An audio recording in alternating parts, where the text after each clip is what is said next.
نحمده ونصلي على رسوله الكريم أما بعد فأعوذ بالله من الشيطان الرجيم بسم الله الرحمن الرحيم وقالت اليهود ليست النصارى على شيء وقالت النصارى ليست اليهود على شيء وهم يتلون الكتاب كذلك قال الذين لا يعلمون مثل قولهم فالله يحكم بينهم يوم القيامة فيما كانوا فيه يختلفون صدق اللہ العظیم۔ وقالت اليہود، اور کہا یہود نے، لیست النصارى على شيء، نہیں ہے نصارہ کسی چیز پر، وقالت النصارى، اور کہا نصارہ نے، لیست اليہود على شيء، کہ نہیں ہے یہودی کسی چیز پر، وهم يتلون الكتاب، حالانکہ وہ کتاب پڑھتے ہیں، کذالک قال الذین، اسی طرح کہا ان لوگوں نے، لا یعلمون، جو علم نہیں رکھتے تھے، مثل قولہم، ان کی بات کی طرح، فاللہ یحکم بینہم، پس اللہ تعالی فیصلہ کرے گا ان کے درمیان، یوم القیامتی، قیامت کے دن، فیما، ان چیزوں میں، کانوا فیہ یختلفون، جس میں وہ اختلاف کرتے تھے۔ محترم سامعین، ان آیات کا پچھلی آیات سے ربط یہ ہے کہ پچھلی آیات میں یہ تھا، یہودیوں نے کہا تھا جنت میں صرف یہودی جائیں گے، اور نصارہ نے کہا تھا جنت میں صرف عیسائی جائیں گے۔ اور آج کی آیات میں یہود و نصارہ کے آپس میں ایک مذہبی طعن کا ذکر ہے، انہوں نے ضد میں آ کر ایک دوسرے کے مذہب کو کالعدم قرار دیا۔ یہود اور نصارہ کا آپس میں اجتماع ہوا، بحث چلتی چلتی یہاں تک چلی گئی کہ یہودی کہنے لگے لیست النصارى علی شیء، کہ تمہارا مذہب بالکل جھوٹا ہے، تمہارے مذہب کی کوئی بنیاد نہیں ہے، تمہارا مذہب جھوٹا ہے، اور تمہارے نبی بھی جھوٹے، تمہاری کتاب بھی جھوٹی، یعنی حضرت عیسیٰ علیہ الصلاۃ والسلام کو جھٹلا دیا، اور ان کی کتاب انجیل کو بھی۔ مقابلے میں جو نصارہ بیٹھے تھے، عیسائی، وہ کہنے لگے لیست الیہود علی شیء، کہ نہیں، ہمارا مذہب سچا ہے، ہم سچے ہیں، تمہارا جو مذہب ہے نا یہودیت، یہ باطل ہے۔ دونوں ایک دوسرے کو باطل قرار دے رہے تھے، یہودی کہنے لگے ہمارا مذہب سچا ہے، اور عیسائی کہنے لگے ہمارا مذہب سچا ہے، حالانکہ ہمارے نبی کریم صلی اللہ علیہ وسلم کی آمد سے پہلے یہ دونوں مذاہب سچے تھے، کیونکہ پچھلے ادیان جو ختم ہونے تھے وہ تو نبی کریم صلی اللہ علیہ وسلم کی آمد پر ختم ہونے تھے۔ جب تک آپ کی آمد نہیں تھی تو عیسائیت بھی سچا مذہب تھا، یہودیت بھی سچا مذہب تھا، دونوں سچے تھے، دونوں کے پاس اللہ کی کتاب تھی، دونوں کے نبی برحق تھے، لیکن جب بات ضد کی آئی تو پھر حق کو بھی باطل کہہ دیا، سچ کو جھوٹ کہہ دیا دونوں نے۔ وہ کہنے لگے آپ کا مذہب باطل ہے، مقابل میں نصارہ کہنے لگے آپ کا مذہب باطل ہے، ہم سچے ہیں۔ یہ نصارہ اور یہودیت اس وقت منسوخ ہوئے جب اللہ تعالی نے ہمارے نبی حضرت محمد صلی اللہ علیہ وسلم کو نبوت عطا فرمائی۔ اور علماء اس کی ایک شاندار مثال پیش فرماتے ہیں۔ علماء فرماتے ہیں جب چاند اور ستارے جگمگا رہے ہوتے ہیں، لوگ ان کی روشنی سے فائدہ اٹھاتے ہیں، اور جب سورج طلوع ہو جائے تو پھر نہ چاند کی ضرورت نہ ستاروں کی ضرورت۔ ہمارے نبی صلی اللہ علیہ وسلم سے پہلے جتنے انبیاء تھے وہ چاند ستاروں کی مانند تھے، اور ہمارے نبی صلی اللہ علیہ وسلم سورج کی مانند ہے۔ جب آپ صلی اللہ علیہ وسلم تشریف لے آئے، سورج طلوع ہو گیا تو اب چاند تاروں کی ضرورت نہیں رہی، تو اب قیامت تک نبوت کس کی چلنی ہے؟ حضرت محمد صلی اللہ علیہ وسلم کی چلنی ہے۔ تو اللہ تعالی نے یہود اور نصارہ کے آپس میں اس طعن کو اس آیت میں بیان فرمایا ہے کہ یہودی کہتے ہیں نصارہ تم باطل مذہب پر ہو، اور نصارہ کہتے ہیں یہودیو تم باطل مذہب پر ہو۔ وَهُمْ يَتْلُونَ الْكِتَابِ، اللہ فرماتے ہیں حالانکہ ان کا حال یہ ہے کہ یہ کتاب بھی پڑھتے ہیں، تورات بھی پڑھتے ہیں، انجیل بھی پڑھتے ہیں، اور تورات و انجیل میں تمام انبیاء پر ایمان کا تذکرہ ہے، اور انجیل میں تورات کی سچی کتاب ہونے کی طرف اشارہ موجود ہے۔ جانتے تھے کہ یہ واقعتاً اللہ کے نبی تھے اور یہ دونوں کتابیں اللہ کی طرف سے نازل ہوئی ہیں، لیکن اب ضد میں آ کر ایک دوسرے کو باطل قرار دے رہے تھے۔ اور جب ہمارے نبی صلی اللہ علیہ وسلم تشریف لے آئے تو ان کا مذہب منسوخ ہو گیا۔ ہمارے نبی کے آنے کے بعد اب ان کا دین منسوخ، ان کی کتابیں منسوخ۔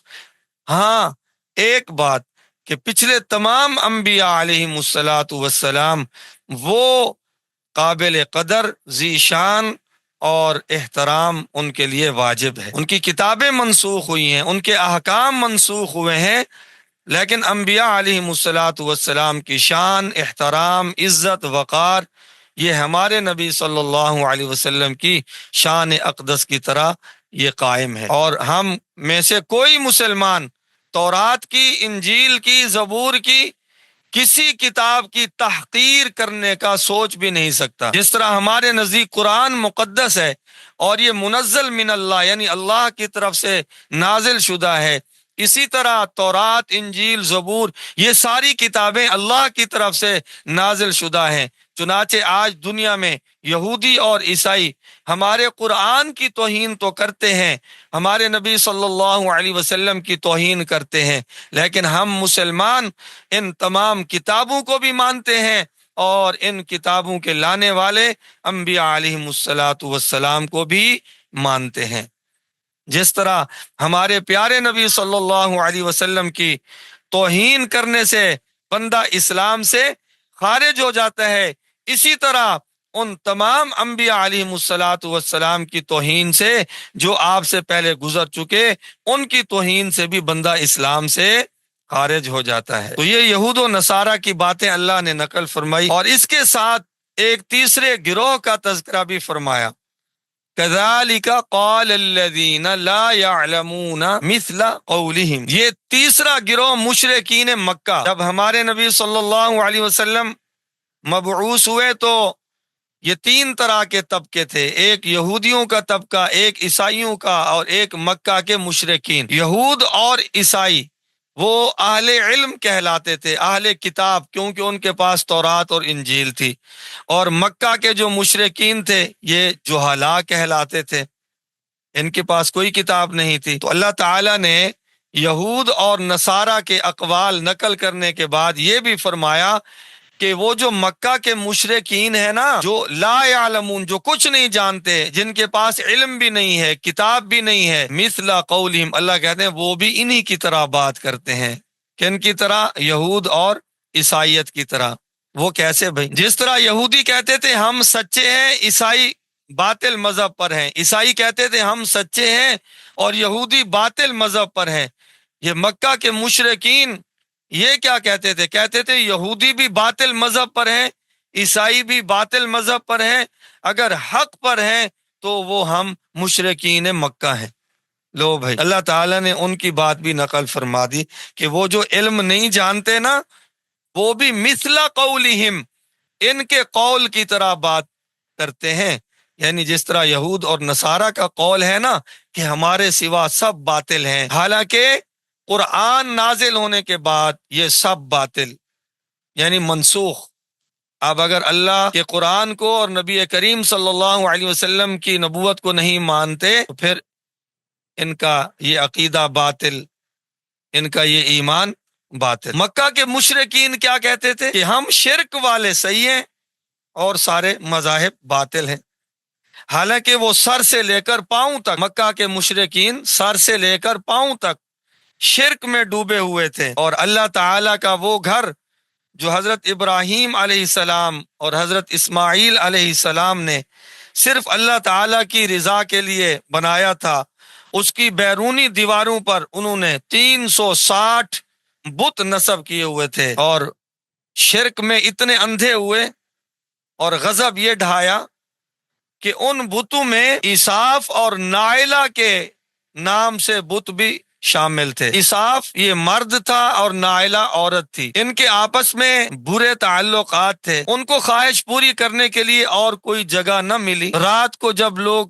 گھروں کو چلے گئے تو معاذ اللہ انہوں نے کعبۃ اللہ کے اندر بدکاری، اللہ تعالیٰ نے ان کو پتھر بنا دیا، شکلیں تو وہی رہیں مگر پتھر میں تبدیل ہو گئے۔ لوگوں نے ان کو عبرت کے لیے وہیں کھڑا کر دیا تاکہ لوگ اس سے سبق حاصل کریں کہ کعبۃ اللہ میں برائی کا یہ انجام ہے۔ مگر کچھ عرصہ گزرنے کے بعد شیطان نے لوگوں پر محنت کی اور لوگوں کے دل میں ان بتوں کی جو حقیقت میں مرد اور عورت تھے اور بدکاری کے نتیجے میں پتھروں میں تبدیل ہوئے، وہ شیطان نے ان کا احترام لوگوں میں پیدا کر دیا، لوگوں نے ان کی پوجا شروع کر دی۔ اور مشرکین مکہ کے ہاں سب سے زیادہ محترم مجسمہ حبل کا تھا، یہ انہوں نے حضرت حابیل علیہ السلام جو آدم علیہ السلام کے مظلوم شہید بیٹے تھے ان کے نام پر بنا دیا۔ ان ظالموں نے اللہ تعالیٰ کے گھر کو شرک کے ساتھ بھرا ہوا تھا اور اس کے باوجود وہ کہتے تھے کہ ہم سچے ہیں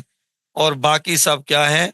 جھوٹے ہیں۔ تو اللہ تعالیٰ فرماتے ہیں فَاللَّهُ يَحْكُمُ بَيْنَهُمْ کہ ہم فیصلہ کریں گے ان کے درمیان قیامت کے دن فِيمَا كَانُوا فِيهِ يَخْتَلِفُونَ ان چیزوں میں جن میں وہ اختلاف کرتے تھے، ہم قیامت والے دن ان کا فیصلہ کریں گے۔ بھائی اب یہاں پر ایک سوال پیدا ہوتا ہے کہ فیصلہ تو ہو چکا، حق واضح ہو چکا، باطل واضح ہو چکا، دین محمد صلی اللہ علیہ وسلم حق ہے اور دین محمد کے مقابلے میں تمام ادیان اب کیا ہیں؟ باطل ہیں۔ تو اس کا جواب یہ ہے کہ یہ فیصلہ حق اور باطل کا یہ تو دنیا میں ہو چکا ہے، اسلام حق ہے اور اسلام کے مقابلے میں تمام ادیان کیا ہیں بھائی؟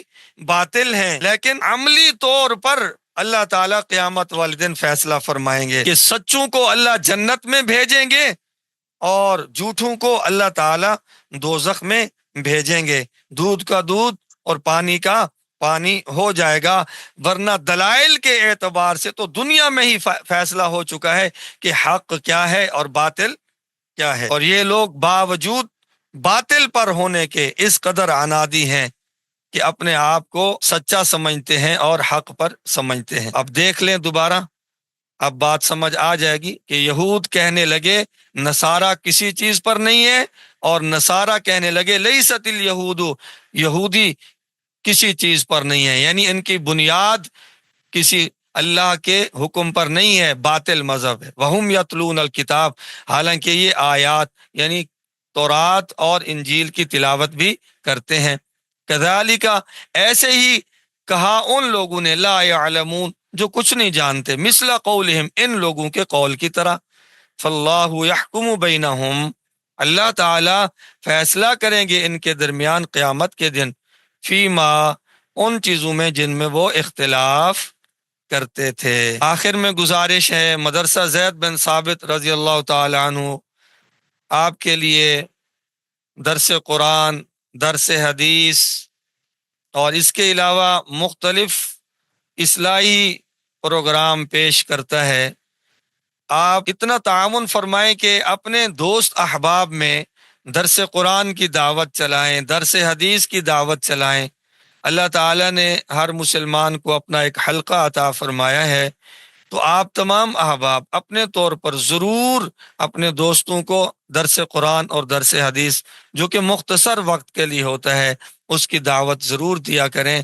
اگر ہماری دعوت سے ایک مسلمان بھی قرآن و سنت پر چلے گا تو یہ ہماری آخرت میں نجات کا ذریعہ بنے گا۔ اللہ تعالی ہم سب کو عمل کی توفیق عطا فرمائیں۔ وآخر دعوانا ان الحمد للہ رب العالمین۔